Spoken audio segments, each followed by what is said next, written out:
नमस्कार। आज हम इस वीडियो में एम एन श्रीनिवास के बारे में विस्तार से जानने का प्रयास करेंगे। एम एन श्रीनिवास भारत के प्रमुख समाजशास्त्री रहे हैं।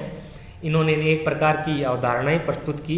इन अवधारणाओं से संबंधित अनेक प्रश्न जैसे कि संस्कृतिकरण क्या है, इसमें किस प्रकार का परिवर्तन होता है, किस प्रकार की गतिशीलता पाई जाती है, प्रबल जाति क्या होती है, रामपुरा गांव का वास्तविक नाम क्या है, एम एन श्रीनिवास का संबंध किन किन विश्वविद्यालयों से रहा है आदि प्रश्न पूछे जाते हैं। तो इन पर चर्चा हम बाद में करेंगे। पहले इनके प्रमुख अवधारणाओं और इनके जीवन परिचय के बारे में चर्चा करते हैं। M N Srinivas GS Ghurye के शिष्य रहे हैं। इनका जन्म 16 नवंबर 1916 को तत्कालीन मैसूर राज्य, जो कि वर्तमान में दक्षिण कर्नाटक में आता है, में हुआ था। इनका पूरा नाम मैसूर नरसिंहाचार श्रीनिवास है। एम एन श्रीनिवास को भारतीय समाजशास्त्र में क्षेत्रीय कार्य फील्ड व्यू प्रारंभ करने का श्रेय जाता है। इससे पहले जो भारत के समाजशास्त्री थे वो बुक व्यू के आधार पर अध्ययन कर रहे थे, लेकिन एम एन श्रीनिवास ने पहली बार क्षेत्रीय कार्य प्रारंभ किया। इनके जो अध्ययन का उपागम है वो अधिकतर संरचनात्मक प्रकार्यवादी है, लेकिन कहीं कहीं जीएस घुरिये का प्रभाव भी इन पर नजर आता है और भारत विद्याशास्त्र उपागम का प्रयोग भी एम एन श्रीनिवास ने किया है। एम एन श्रीनिवास का जो सबसे महत्वपूर्ण कार्य है वो सहभागी अवलोकन के माध्यम से रामपुरा गांव, जिसका वास्तविक नाम कोडहल्ली है, में रहकर 1 वर्ष तक क्षेत्रीय कार्य किया और इसके आधार पर अनेक अवधारणाएं प्रस्तुत की। ये अध्ययन केवल श्रीनिवास के लिए नहीं बल्कि भारतीय समाजशास्त्र के लिए भी एक मील का पत्थर साबित हुआ। अब बात करते हैं कि इनकी प्रमुख पुस्तकें कौन कौन सी है। तो अक्सर पुस्तकों से संबंधित प्रश्न भी परीक्षाओं में पूछे जाते हैं। तो इनका जो पहला एमए का शोध प्रबंध था उसका नाम था marriage and family in Mysore, जो कि 1942 में जीएस घुरिये के निर्देशन में किया था। इनका जो शोध विषय है वो है religion and society among the Coorg of South India, जो कि 1952 में पहले ही इन्होंने शोध कार्य प्रारंभ किया था बम्बई विश्वविद्यालय से जीएस घुरिये के निर्देशन में, लेकिन बाद में वे ऑक्सफोर्ड विश्वविद्यालय से अपने शोध कार्य को पूरा करने के लिए चले गए। वहाँ उन्होंने पहले रेडक्लिफ ब्राउन, लेकिन बाद में जब रेडक्लिफ ब्राउन सेवानिवृत्त हो गए तो उसके बाद इवांस प्रिचार्ड के निर्देशन में इन्होंने अपना शोध कार्य को पूर्ण किया। तो उन्होंने 2 शोध कार्य किए, पहला जीएस घुरिये के निर्देशन में, दूसरा रेडक्लिफ ब्राउन और इवांस प्रिचार्ड के निर्देशन में पूर्ण किया। इस शोध कार्य के आधार पर इन्होंने संस्कृतिकरण, प्रबल जाति, आधुनिकीकरण, पश्चिमीकरण आदि अनेक अवधारणाएं हैं वो प्रस्तुत की है। इसके अलावा अनेक पुस्तकें इन्होंने लिखी है। अपने जीवन काल में उन्होंने लगभग 17-18 पुस्तकें लिखी थी, लेकिन यहाँ उनकी प्रमुख विशेष पुस्तकें हैं उन पर ही चर्चा करते हैं, क्योंकि सभी को याद रखना ना तो संभव है और ना ही जरूरी है।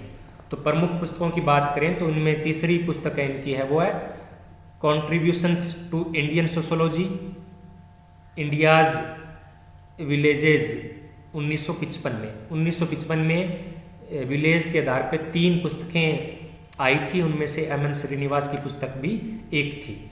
इसके अलावा उनकी महत्वपूर्ण पुस्तक है वो है caste in modern India and other essays, जो कि 1962 में आई थी। इस पुस्तक में इन्होंने जाति के बारे में विस्तार से चर्चा की है।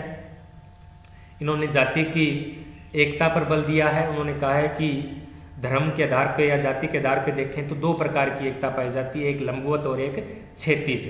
लंबवत एकता है जो संपूर्ण भारत में मिलती है, जैसे होली, दिवाली, राम और कृष्ण की पूजा होती है, वो संपूर्ण भारत में होती है, जो लंबवत एकता को प्रदर्शित करती है। और कुछ ऐसे तत्व होते हैं जो किसी एक जाति विशेष में ही पाए जाते हैं या स्थानीय स्तर पर पाए जाते हैं, तो वो क्षैतिज एकता को प्रदर्शित करते हैं।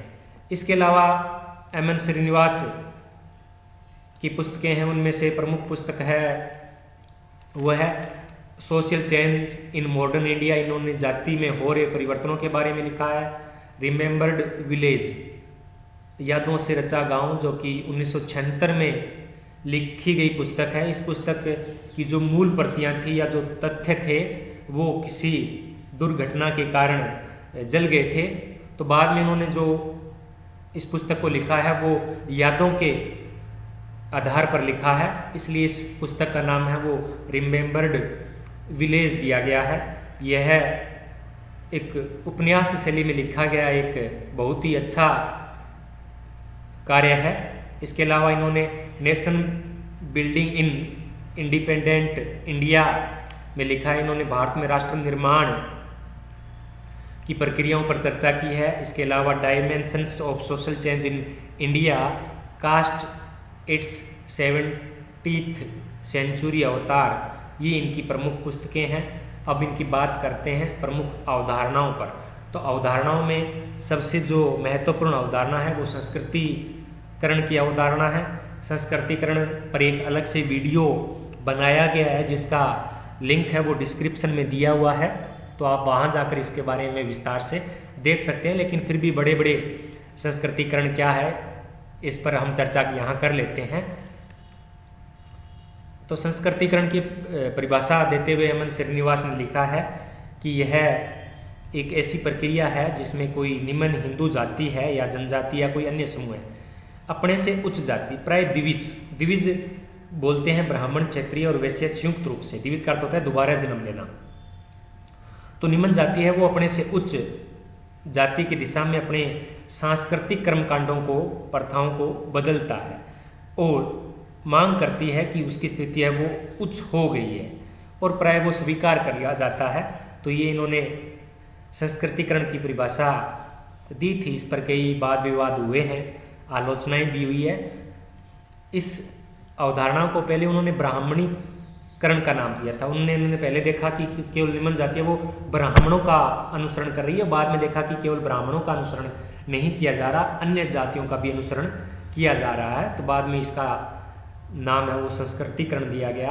अगर हम इससे संबंधित प्रश्न पूछें तो पूछ लिया जाता है कि ये किस प्रकार का परिवर्तन है, तो ये एक संस्थागत या संरचनात्मक परिवर्तन नहीं है, ये केवल सांस्कृतिक परिवर्तन है और इसमें व्यक्ति की स्थिति है वो बहुत ज़्यादा उसमें बदलाव नहीं आता है। ऐसा नहीं है कि कोई निम्न जाति से ब्राह्मण जाति के अंदर उसका दर्जा प्राप्त हो जाता है, ऐसा नहीं है। वो अपनी जो समकक्ष जातियां हैं उच्च में उच्च परिस्थिति का दावा प्रस्तुत करती है। तो ये पदमूलक और लंबवत परिवर्तन है।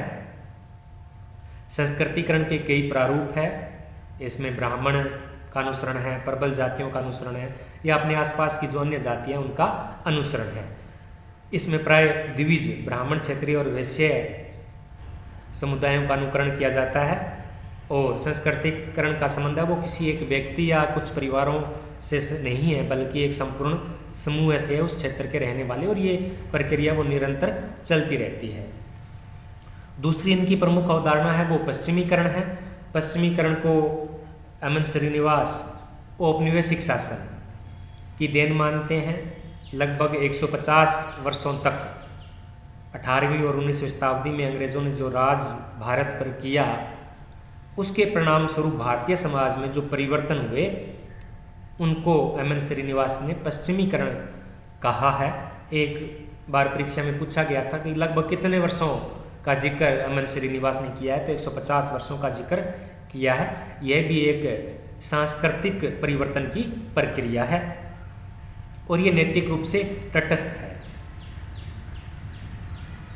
इनकी एक अन्य अवधारणा है प्रबल जाति या प्रभु जाति। प्रबल जाति वह होती है जो किसी क्षेत्र विशेष में जनसंख्या में अधिक होती है, भूमि पर इनका स्वामित्व होता है, राजनीतिक और सामाजिक रूप से ये उच्च स्थान प्राप्त करते हैं। तो परीक्षाओं में पूछ लिया जाता है कि किस प्रकार प्रबल जाति को पहचान है वो एमएन श्रीनिवास ने बताई है। तो जनसंख्या अधिक होना, संसाधनों पर स्वामित्व होना, तो संसाधन गांव में मुख्य रूप से भूमि होती है। इसके अलावा उनके पास आर्थिक स्थिति होती है वो उच्च होती है, क्योंकि भूमि पर उनका और संसाधनों पर उनका अधिकार होता है। राजनीतिक जब संख्या अधिक है तो राजनीतिक सत्ता भी उनके पास होती है, और सामाजिक रूप से जो समाज में उनका स्थान होता है वो उच्च होता है। एम एन श्रीनिवास ने कहा है कि मैंने ऐसी कोई जाति, प्रबल जाति नहीं देखी जिसका सामाजिक रूप से स्थान है वो निम्न हो। तो इस अवधारणा का प्रयोग उन्होंने social structure of Mysore village नामक एक लेख में 1951 में किया था। तो ये प्रश्न भी अक्सर पूछा जाता है कि किस लेख में प्रबल जाति का वर्णन सर्वप्रथम श्रीनिवास द्वारा किया गया है या कब किया गया। एक अन्य अवधारणा इन्होंने दी थी फैलाव की, स्प्रेड की। तो यहाँ मुख्य रूप से वो हिंदू धर्म की बात करते हैं। वो कहते हैं कि हिंदू धर्म का जो फैलाव है वो भारत में कई स्तरों पर हुआ है। तो उन्होंने मुख्य रूप से इन 4 स्तरों की बात की है। स्थानीय स्तर जो बिल्कुल गांव या आसपास के गांवों से मिलता जुलता होता है, वहाँ हिंदू धर्म का फैलाव है वो कुछ अलग प्रकार का होता है। क्षेत्रीय या प्रादेशिक स्तर पर हिंदुत्व का फैलाव अलग प्रकार से होता है। और प्रायद्वीपीय हिंदुत्व जो मुख्य रूप से दक्षिण भारतीय क्षेत्र में विद्यमान है उसकी वो बात करते हैं। और बाद में वो अंत में अखिल भारतीय स्तर पर हिंदू धर्म के फैलाव की बात करते हैं, जब वो कुछ ऐसे तत्व हैं जैसे कि रामनवमी है, राम का जन्मदिन है, या कृष्ण का जन्मदिन है, होली है, दीपावली है, इन त्योहारों का जो फैलाव है वो अखिल भारतीय स्तर पर है। तो इससे उन्होंने लंबवत हिंदुत्व की बात इन्होंने की है। कुछ है प्रायद्वीपीय हिंदुत्व, जैसे कि वेंकटेश प्रसाद का वहाँ मंदिर है, लक्ष्मी तिरुपति बालाजी का मंदिर है, तो उनका फैला हुआ है वो मुख्य रूप से प्रायद्वीपीय हिंदुत्व हुआ है। क्षेत्रीय स्तर पर है, स्थानीय स्तर पर कुछ जातियों के अंदर होता है। तो अब हम बात करते हैं कि इन अवधारणाओं से संबंधित किस प्रकार के प्रश्न है वो परीक्षाओं में पूछे जाते हैं। तो रामपुरा गांव का वास्तविक नाम क्या है? तो कोडव हल्ली। एम एन श्रीनिवास ने किन 2 प्रबल जातियों का जिक्र किया है दक्षिण भारत के संदर्भ में? तो वो कलिंगा और लिंगायत। किसने कहा कि जाति प्रजातंत्र में सहायक है? एम एन श्रीनिवास ने। संस्कृतिकरण किस प्रकार की परिवर्तन की प्रक्रिया है? सांस्कृतिक परिवर्तन की या संरचनात्मक परिवर्तन की?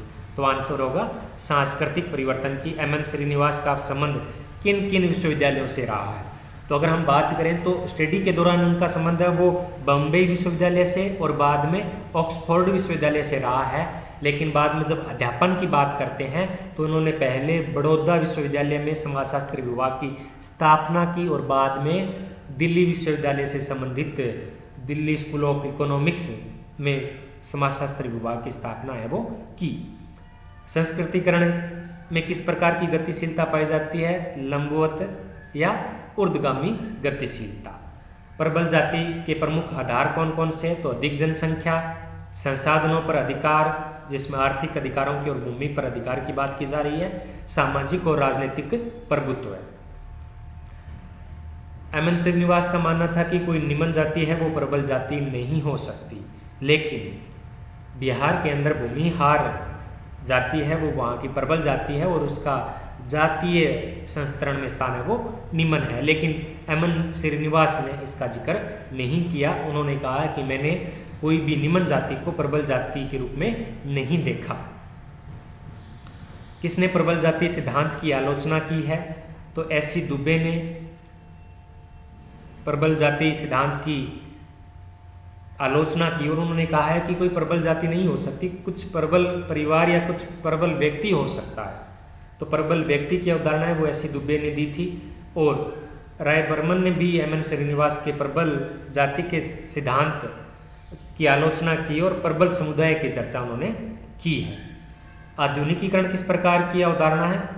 तो आधुनिकीकरण मूल्य युक्त अवधारणा है। ये अच्छे और बुरे के रूप में पहचान करती है और अच्छी चीज़ों को अपनाने की बात करती है, लेकिन इसके विपरीत पश्चिमीकरण है वो मूल्य युक्त नहीं बल्कि मूल्य तटस्थ अवधारणा है।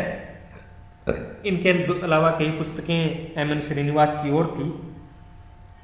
Village, caste, gender and method और the dominant caste in and other essays, ये दो पुस्तकें हैं वो एम एन श्रीनिवास द्वारा लिखी गई थी। जो ऊपर कुछ पुस्तकों के हमने वर्णन किया, इनके अलावा और भी पुस्तकें हैं उनकी।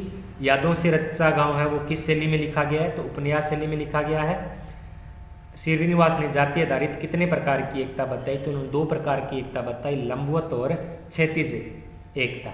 तो ये एम एन श्रीनिवास के बारे में हमने चर्चा की। अगर वीडियो पसंद आया हो तो चैनल को सब्सक्राइब अवश्य करें। धन्यवाद।